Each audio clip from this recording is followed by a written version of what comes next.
at the moment in America, they're all looking up in the sky and seeing what they're calling drones or various things, and some are going, oh, are they UFOs, as in alien UFOs, unidentified flying object? And downstairs before we came up here, you said, oh, yes, that sort of also relates to this whole thing. What's the story with the UFOs, in your opinion? Yeah, so as I mentioned, it's all about so all of the stakeholders are ambassadors for stakeholder capitalism. Their objective is to transition us from free market capitalism to stakeholder capitalism over a 10-year period, and that's not an easy thing to do.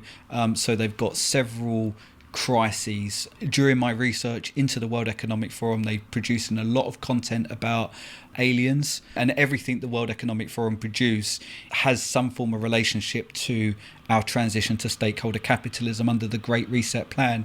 So I suspect that an alien attack could be a way of inducing fear among the global population to get us to accept totalitarian conditions that we wouldn't otherwise accept. So in other words, if there's an outside source, we need a global army to deal with that, whatever it is, and that needs to be orchestrated by a global government. Correct. And that's a sort of another big stepping stone to getting us to go, oh yeah, that sounds like a sensible thing, because our army is so tiny we couldn't do it on our own if they came over here. Correct, yeah. It's induced that fear, lock us down.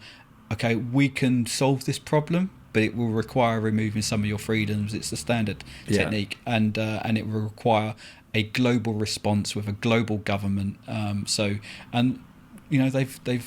got all this together. Funny enough, they've already got all this ready to go to save us from this, existential threat from an alien invasion.